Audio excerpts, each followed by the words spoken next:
साथियों, प्रकृति की प्रत्येक इकाई एक दूसरे के ऊपर निर्भर है।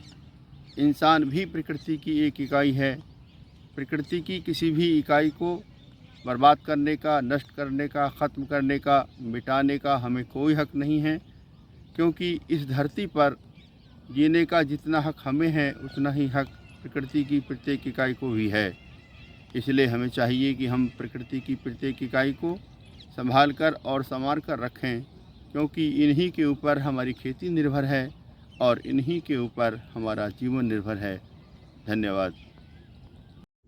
साथियों, सभी को मेरा सादर नमस्कार।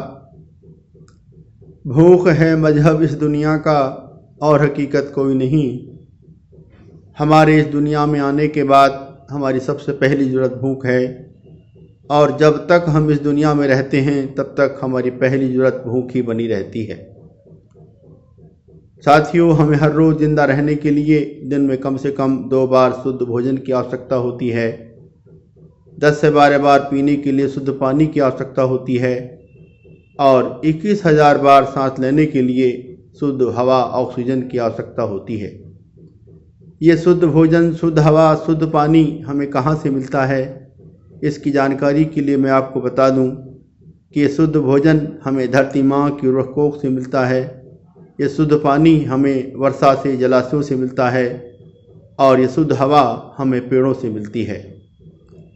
हमारी भूख का ताल्लुक भोजन से है, भोजन का ताल्लुक खेती से है, और खेती का ताल्लुक प्रकृति से है। ये भोजन, हवा और पानी उस परम पिता परमेश्वर कुदरत के कब्जे में है, जिसके कब्जे में हम सब की जान है।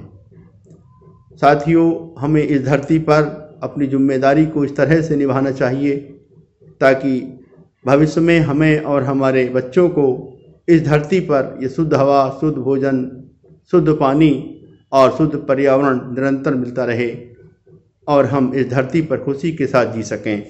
धन्यवाद। साथियों, किसी भी गांव के कुल क्षेत्रफल के लगभग 5% भूभाग पर जलाशय, तालाब होने चाहिए। हमारे देश में सन 1950 के दशक में लगभग 3% भूभाग पर जलाशय, तालाब मौजूद थे, लेकिन वर्तमान समय में तालाबों, जलाशयों पर हमारे द्वारा कब्जा किए जाने के कारण, तालाबों, जलाशयों को मिट्टी में मिला दिए जाने के कारण अब लगभग 1% तालाब, जलाशय शेष बचे हैं। जो तालाब, जलाशय शेष बचे हैं उनमें पानी नहीं है। अगर पानी है तो वह इतना गंदा है कि उसमें रहने वाले जीव, मछली, मेंढक, कछुआ, जोंक अब मौजूद नहीं हैं। हमें चाहिए कि हम अपने गांव, कस्बों, शहरों में अपने जलाशयों, तालाबों को पुनर्जीवित करें। जो पुराने तालाब हैं उनका जीर्णोद्धार करें, और अपने खेतों के निचले हिस्से में छोटे छोटे तालाब बनाएं, ताकि वर्षा के जल को रोका जा सके और हमारा भूगर्भ जल स्तर ऊपर बना रहे। धन्यवाद। साथियों, हमारे गांव के कुल क्षेत्रफल के लगभग 33% भूभाग पेड़ों से ढका होना चाहिए।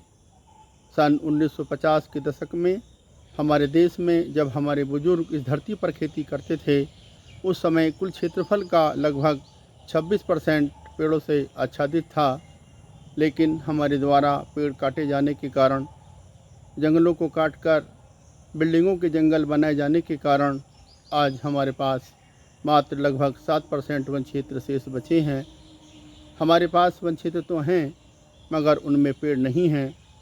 कम पेड़ होने की वजह से, कम जंगल होने की वजह से वर्षा असामान्य और कम हो रही है।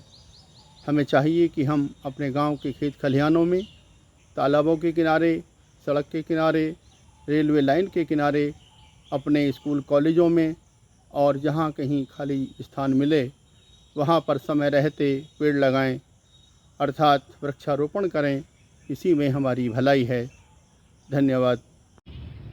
साथियों, बड़े अफसोस के साथ कहना पड़ रहा है कि मौजूदा वक्त में हम और हमारे बच्चे अच्छे से अच्छा खाना तो चाहते हैं, मगर खेती नहीं करनी चाहते, बल्कि खेती के बदले किसी जूते वाले की दुकान पर, किसी परचून की दुकान पर या किसी मैकेनिक की दुकान पर नौकरी करनी चाहते हैं, और उस नौकरी के बदले जो पैसा मिलता है उस पैसे से किसी मॉल या रेस्टोरेंट से जैविक खाना लाकर खाना चाहते हैं, और पॉलीथीन को यह समझकर नाली में फेंक देते हैं कि जिसने यह सफाई अभियान चलाया है वह इस नाले की सफाई कर देगा।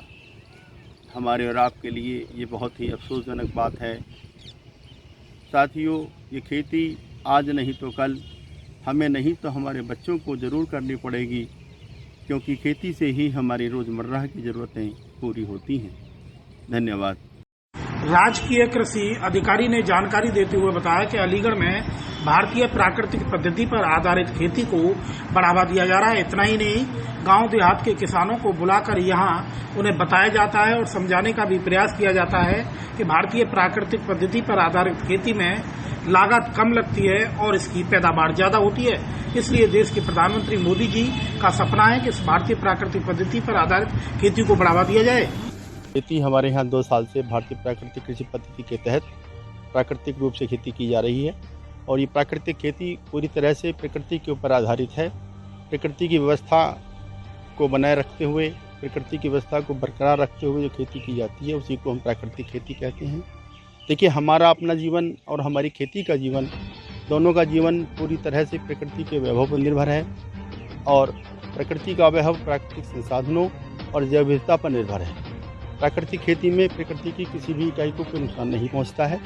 इसलिए प्राकृतिक खेती हम इसलिए करते हैं कि हमारे प्राकृतिक संसाधन मौजूद रहें और जैव विविधता हमारी बरकरार रहे, ताकि भविष्य में हमें और हमारी औलादों को इस धरती पर शुद्ध भोजन, शुद्ध हवा, शुद्ध पानी और शुद्ध पर्यावरण मिलता रहे और हमेशा हमेशा हम और हमारे बच्चे इस धरती पर खुशी के साथ जी सकें।